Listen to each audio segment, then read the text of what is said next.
ശരിക്കും ഇതിനെ ആ ഒരു സമയങ്ങളിൽ ഞാൻ ഒരുപാട് വേദന അനുഭവിച്ച ഒരാൾ. കാരണം നമുക്ക് ഇങ്ങനത്തെ ഉള്ള ഒരു ഇതൊന്നും ഞാൻ സിനിമയിലൊക്കെ ഇങ്ങനെയുള്ള കാര്യങ്ങളൊക്കെ കണ്ടിട്ടുള്ളൂ. അപ്പൊ നമുക്ക് നേരിട്ട് അനുഭവിക്കേണ്ടി വന്നപ്പോൾ ശരിക്കും ഭയങ്കര ഫീലായിരുന്നു. ഒരു 1-1.5 ആഴ്ച എനിക്ക് പിടിച്ചു നിൽക്കാൻ പറ്റത്തില്ലായിരുന്നു. പിന്നെ ഞാൻ പറഞ്ഞില്ല, ഒരു ശക്തി ഉണ്ടായിരുന്നു, എവിടുന്നോ ഒരു ശക്തി എനിക്ക് ഉണ്ടായിരുന്നു. ഞാൻ അത്രയും ദിവസം ഞാനത് കടന്നുപോയി.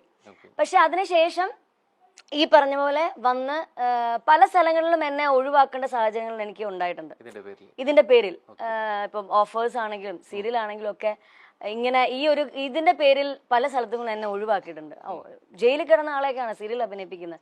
ആ ഒരു ടോക്ക് വരെ ഇതൊക്കെ ഞാൻ ഓൾറെഡി കേൾക്കുന്ന കാര്യം, എനിക്ക് തെളിവുണ്ട്. കാരണം ഇത് മറ്റുള്ളവർ പറഞ്ഞല്ല, ഞാൻ കേട്ടോണ്ടിരിക്കുന്ന. അപ്പൊ അങ്ങനെ ഒത്തിരി സ്ഥലങ്ങളിൽ എന്നെ ഒഴിവാക്കിയിട്ടുണ്ട്. അപ്പൊ അതൊക്കെ ശരിക്കും ഭയങ്കര പെയിൻഫുൾ ആയിരുന്നു എന്നെ സംബന്ധിച്ച്. പിന്നെ ഞാനീ പറഞ്ഞില്ലേ, പിന്നെ എനിക്ക് സ്വയം ഒരു ഇതുണ്ടായിരുന്നു, ഞാനൊരു ഒരിക്കലും ഒരു കലാകാരിയെ ഒരിക്കലും നമുക്ക് തോപ്പിക്കാൻ പറ്റില്ല. സത്യസന്ധമായിട്ടുള്ള ലെവലിൽ പോവുകയാണെങ്കിൽ എന്നെ സംബന്ധിച്ച് എനിക്കറിയായിരുന്നു ഞാൻ തെറ്റ് ചെയ്തിട്ടില്ലാത്ത ഒരാളാണ്. പിന്നെ പേരുദോഷം വന്നു. അപ്പം അതിന്റെ പുറത്ത് ഞാൻ എന്തിനാ ഇങ്ങനെ ഭയങ്കര വിഷമിച്ച് അല്ലെങ്കിൽ അങ്ങനെ ഇരിക്കേണ്ട കാര്യമില്ലല്ലോ. നമ്മളെ ഒരു തൊഴിൽ കയ്യിലുണ്ട്, നല്ലൊരു തൊഴിൽ, നല്ലൊരു കുഞ്ഞുങ്ങളെ പഠിപ്പിക്കാനുള്ള ഒരു അധ്യാപികയാണ്, സ്വന്തമായി പെർഫോം ചെയ്ത് ഇതെല്ലാം ഉള്ളതുകൊണ്ട് നമ്മൾ ആരും പേടിക്കേണ്ട കാര്യമില്ല. നമ്മൾ തെറ്റ് ചെയ്തിട്ടില്ല. ആ ഒരു ധൈര്യത്തോടുകൂടി തന്നെയാണ് മുന്നോട്ട് പോയത്. നമ്മൾ പലപ്പോഴും അഭിനേത്രിയാകുമ്പോൾ വേഷങ്ങളിലൂടെ പല രീതിയിലേക്ക് നമ്മൾ കാണാത്ത കേട്ടുകേൾവി മാത്രമുള്ള രംഗങ്ങളിലൂടെ പോകേണ്ടി വരും, അല്ലെ? വേഷങ്ങളിലൂടെ പോകേണ്ടി വരും. പക്ഷെ ഒരു ജയിൽ ജീവിതം എന്നുള്ളത് നമ്മൾ വിദൂര സാധ്യതയിൽ പോലും ഒരിക്കൽ പോലും കാണാത്തതാണ്, അല്ലെ? നമ്മൾ സിനിമയിലൂടെ മാത്രമേ, പക്ഷെ വേഷങ്ങളിലൂടെ മാത്രമായിരിക്കും സാധ്യത. അവിടെ വരുന്നത് ഇതിങ്ങനെ ജീവിച്ചു തീർക്കണു. നമ്മൾ കണ്ട സിനിമയിലോ അല്ലെങ്കിൽ നമ്മൾ കേട്ടതല്ല, അതിന് അപ്പുറത്തേക്കൊരു നമ്മൾ സിനിമയിൽ കാണുന്ന ഒരു ഇതേ അല്ല ആക്ച്വലി.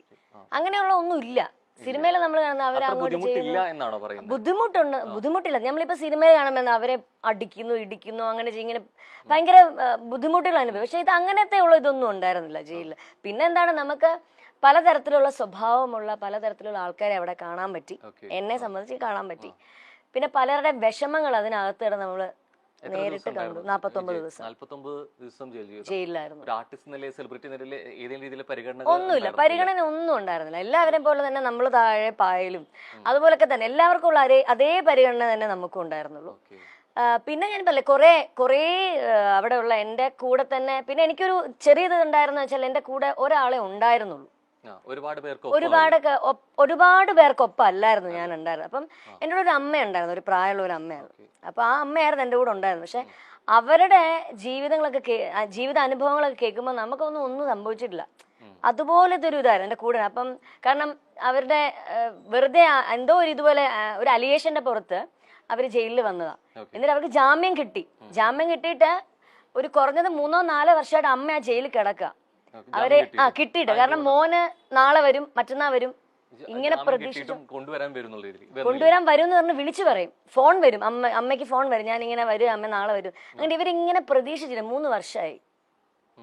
ഞാൻ ജയിലിൽ നിന്ന് ഞാൻ ഇറങ്ങുമ്പോഴും എന്നോട് പറഞ്ഞിട്ട്, മോളെ നാളെ വരും കേട്ടോ, എന്റെ മോൻ വിളിക്കാൻ വരും. അതൊക്കെ ഭയങ്കര നമുക്ക് സഹിക്കാൻ പറ്റില്ല. കാരണം ഇങ്ങനെ പ്രതീക്ഷിച്ചിരിക്കുക. പക്ഷെ അവർക്ക് വേണ്ട, ആ അമ്മ അവർക്ക് വേണ്ട. ഇല്ലെങ്കിൽ പിന്നെ ഇത്രയും നാളായിട്ട് എന്തുകൊണ്ടാണ് അത് അമ്മ അറിയുന്നില്ല. അങ്ങനെ ഉള്ള കുറെ പേരുണ്ട് അവിടെ. അപ്രതീക്ഷിതമാണ് എങ്കിൽ പോലും നമ്മൾ ചിലപ്പോൾ പറയും ഇത് കഴിഞ്ഞിട്ട് ഞാൻ അതിൽ ഉൾക്കൊണ്ട് അല്ലെങ്കിൽ പഠിച്ചൊരു പാഠമുണ്ടെന്നുള്ളത്. ശരിക്കും ഈ 49 ദിവസം എന്നുള്ളത് ഇപ്പൊ ഭയങ്കര കൂളായിട്ട് പറയുന്നുണ്ടെങ്കിൽ പോലും അന്ന് വല്ലാതെ തളർന്നു പോയിട്ടുണ്ടെന്നുള്ള കാര്യത്തിൽ ഒരു സംശയവും ഇല്ല, അല്ലെ?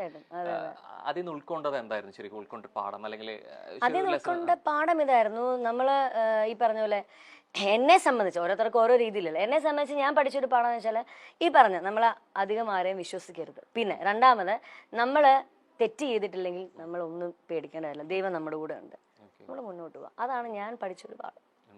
ശരിക്കും ഈ കർമ്മ എന്നൊന്നുണ്ട് എന്ന് പറയും, അല്ലെ? ശരിക്കും നമുക്കൊപ്പം ചെയ്തവരില്ലെങ്കിൽ അങ്ങനെ ചെയ്തവർക്ക് തിരിച്ച് വരും എന്നുള്ളത്. ഈ ഒറ്റപ്പെടുത്തിയവരൊക്കെ പിന്നീട് വന്നു, ഇപ്പോഴും വരുന്നുണ്ട്, ഞാൻ സംസാരിക്കുന്നുണ്ട്. ഈ ജയിലിൽ പോകുന്ന സമയങ്ങളിൽ എന്റെ ഫാമിലിയിലുള്ളവർ തന്നെ, ഞാൻ പറഞ്ഞില്ല എനിക്ക് ഇത്ര കുറച്ച് പേരെ ഉണ്ടായിരുന്നുള്ളൂ, എനിക്ക് ആ ഒരു പ്രശ്നം. എന്റെ കുടുംബക്കാരും ഉണ്ടായിരുന്നില്ല ആ സമയത്ത്. പക്ഷെ ആ സമയത്ത് ഈ അറസ്റ്റ് ചെയ്യുന്ന ആർക്കും പ്രതീക്ഷയില്ലാത്തൊരു കാര്യമാണ് ഈ ഒരു കേസിൽ. കാരണം എന്റെ കൂടെ എന്റെ പിന്നെ വീടിന്റെ ഫ്രണ്ടിൽ തന്നെ മീഡിയാസ് മൊത്തം ഉണ്ടായിരുന്നു ഈ സമയത്ത്. ചെറിയ റൂമർ കേട്ടു, അതിന്റെ ഭാഗത്ത് ഇവരെല്ലാവരും ഇങ്ങനെ ഉണ്ട്. അപ്പൊ ഞാൻ അവർക്ക് ആഹാരം കൊടുക്കുന്നു, ഞാൻ അവർക്ക് ചായ കൊടുക്കുന്നു, നമ്മുടെ മീഡിയസിലുള്ള എല്ലാവർക്കും ഞാൻ ചെയ്യാറുണ്ട്. അത്ര ക്ലോസ് ആയിരുന്നു അവരൊക്കെ ആയിട്ട്. അപ്പോഴും ഈ അറസ്റ്റ് എന്നുള്ളത് പ്രതീക്ഷിക്കുന്നില്ല.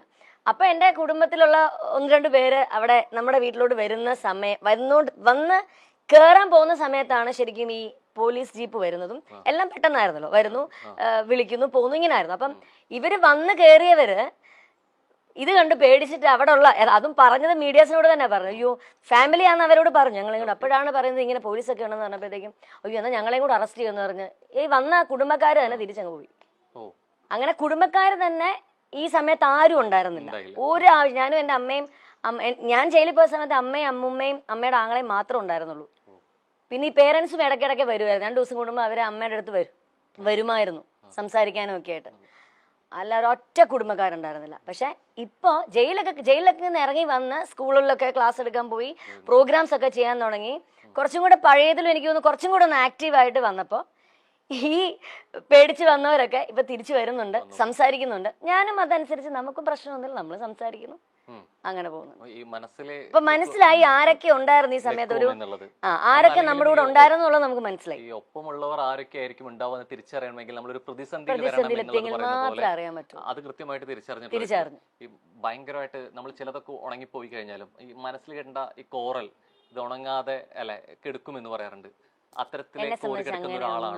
ഇല്ല, ഞാൻ ആ സമയത്ത് അങ്ങനെ അനുഭവിച്ചു. എന്റെ ഗ്രഹപ്പഴ സമയത്ത് ഞാൻ അനുഭവിച്ചു, അത് കഴിഞ്ഞു, അത്രേ ഉള്ളൂ. പിന്നെ ഞാൻ അത് ഇങ്ങനെ അങ്ങനെ ആയി, ഇനി അവർക്ക് അങ്ങനെയൊന്നുമില്ല, ഞാനത് മനസ്സിൽ നിന്ന് വിട്ടു. ഈ ടെക്നോളജി എത്ര വളരുന്നു അത്രയും നല്ലതാണെന്ന് പറയും. ഈ നാണയത്തിന്റെ ഇരുവശം പോലെ ഇത്രത്തോളം ഡെവലപ്പ് ചെയ്യുന്നതിനപ്പുറത്ത് ചില മറുവശങ്ങൾ കൂടിയുണ്ട്. അത് അറിഞ്ഞിട്ടുള്ള വ്യക്തി കൂടിയാണ് അല്ലെ. പല രീതിയിലേക്ക് എന്നുള്ള രീതിയിലേക്കാണെങ്കിൽ പോലും, ഇപ്പൊ വീഡിയോ ആണെങ്കിലും സെർച്ച് ചെയ്യണമെങ്കിൽ പോലും, മോർഫിക്കിന്റെ ആണെങ്കിൽ പോലും ബാക്ക് ടു ബാക്ക് എങ്ങനെയാണ് ഇത്രത്തോളം പ്രശ്നങ്ങൾ തരണേ ദൈവമേ എന്ന് എവിടെയൊക്കെ നമ്മൾ മനസ്സുകൊണ്ട് ഉള്ളവർക്ക് ചോദിക്കും. ശരിക്കും പറഞ്ഞാൽ ഞാൻ ഇതുപോലെ എന്റെ ഒരു ജീവിതം തന്നെ വേണമെങ്കിൽ ഒരു ബുക്കാക്കാം, കാരണം അതുപോലുള്ള കാര്യങ്ങളുണ്ട് തുടക്കം തൊട്ടുള്ള കാര്യം. അപ്പം അന്ന് ഇതുപോലെ മോർഫിങ്ങിന്റെ കേസ് ഇതുപോലെ വന്നു. ഞാൻ തന്നെ കണ്ടിട്ട് ഞെട്ടിപ്പോയി. ഞാൻ തന്നെയാണോ എന്ന് ചിന്തിക്കരുത്, കാരണം നമുക്കറിയാമല്ലോ. അപ്പം അതിങ്ങനെ വന്നു, ഈ പറഞ്ഞ പോലെ എന്നെ പക്ഷെ ആരും വിളിച്ച് ചോദിക്കാല്ല, അങ്ങനെയൊന്നും ആരും എന്നെ ചോദിക്കുകയോ ഒന്നും ചെയ്തിട്ടില്ല. ഞാനിങ്ങനെ ഒരാൾ പറഞ്ഞറിഞ്ഞു, ഞാനത് കണ്ടു, ഓക്കെ, എന്റെ അല്ല, വിട്ടു. ഈ പല ആക്ടേഴ്സിന്റെ ആണെങ്കിൽ പോലും ഇതുപോലെ വരുന്നുണ്ട്. ശരിക്കും ഇത് ഇത്രത്തോളം സാധ്യതകളെ കുറിച്ച് അറിയുകയും ചെയ്യാം. എന്തുകൊണ്ട് പിന്നെ ഇത്രത്തോളം ഒരു കോൺട്രവേഴ്സി അല്ലെങ്കിൽ ഇത്രത്തോളം എനിക്ക് തോന്നുന്നു അന്നത്തെ ഇത് 2009 എന്തോ ആ സമയം, അത് തന്നെ, ആ സമയത്തൊക്കെ എനിക്ക് തോന്നുന്നു കുറച്ചുകൂടെ ആൾക്കാർ ഇത്രയും വലിയൊരു എന്താണ് രീതികൾ, അന്നത്തെ രീതിയിൽ കുറച്ചും കൂടെ ഡെവലപ്മെന്റ് കുറവല്ലായിരുന്നു. അപ്പൊ ഇപ്പോഴല്ലേ കുറെ മാറ്റങ്ങളും കാര്യങ്ങളും ഒക്കെ വന്നു. അപ്പം ആ സമയത്തുള്ള ആൾക്കാർ ചിലപ്പോൾ ഒരു പക്ഷെ ഇങ്ങനെയൊക്കെ ആയിരിക്കാം. ഇപ്പം അങ്ങനെ വന്നു കഴിഞ്ഞാൽ എല്ലാവർക്കും അറിയാം ഇതിങ്ങനത്തെ, അല്ലെങ്കിൽ ചിലത് കാണുമ്പോ ചിലപ്പോ ആയിരിക്കാം, നമുക്കറിയില്ല. പക്ഷെ എന്നാലും നമുക്ക് കാണുമ്പോ അറിയാം ഇത് ഇപ്പോഴത്തെ ആൾക്കാർക്ക് മനസ്സിലാവും. ഈ പലപ്പോഴും നമ്മൾ കുറെ കാര്യങ്ങൾ അറിയുന്നതും അല്ലെങ്കിൽ അപ്ഡേറ്റഡ് ആവുന്നതും ഡിജിറ്റൽ പ്ലാറ്റ്ഫോമിലൂടെയാണ്. നവമാധ്യമങ്ങൾക്ക് അതിനുള്ള പങ്ക് വളരെ വലുതാണ്. ഇൻസ്റ്റാഗ്രാം ആണെങ്കിലും ഫേസ്ബുക്ക് ആണെങ്കിലും ഒക്കെ നമ്മൾ കണ്ട് അന്ന് എത്രത്തോളം ഈ സോഷ്യൽ മീഡിയ എത്രത്തോളം സജീവമല്ല എന്നുള്ളത്. ഇത് ഒരുപക്ഷെ ഇതിന്റെ 2 വശങ്ങളും ആർട്ടിസ്റ്റ് എന്ന നിലയിൽ ഒരുപക്ഷെ സോഷ്യൽ മീഡിയ ഗുണം എന്ന് പറഞ്ഞ പോലെ അതിന് ദോഷവും ഉണ്ട് എന്നുള്ള രീതിയാണ്. ഇത്ര സജീവമല്ലാത്തൊരു ഡിജിറ്റൽ പ്ലാറ്റ്ഫോമുകളുടെ പ്രാധാന്യം അത്രത്തോളം ഇല്ലാത്തൊരു കാലം ശരിക്കും ഇതൊരു കാരണമായിട്ടുണ്ടോ? ഇതൊരു ദോഷമാവാൻ എന്നുള്ള രീതിയിലേക്ക്, ഇതിന്റെ ഒരു സത്യാവസ്ഥ അറിയാതിരിക്കാൻ അങ്ങനെ തോന്നുന്നുണ്ടോ? ശരിക്കും ഇപ്പം ഇൻസ്റ്റാഗ്രാം, ഫേസ്ബുക്ക് ഇതെല്ലാം ഉണ്ടല്ലോ ഇപ്പം എനിക്ക് തോന്നുന്നു കുറച്ചും കൂടെ ആൾക്കാർക്ക് മറ്റേ പണ്ടത്തെ എൻ്റെ ഒരു കാഴ്ചപ്പാട്ടില് അന്നത്തെ ആൾക്കാർക്ക് അത്രയും കാര്യങ്ങൾ അത്ര വ്യക്തമാകുന്ന ഒരു സാഹചര്യം ഉണ്ടായിട്ടില്ല എന്നുള്ളതാണ് എനിക്ക് തോന്നിയിട്ടുള്ളത്.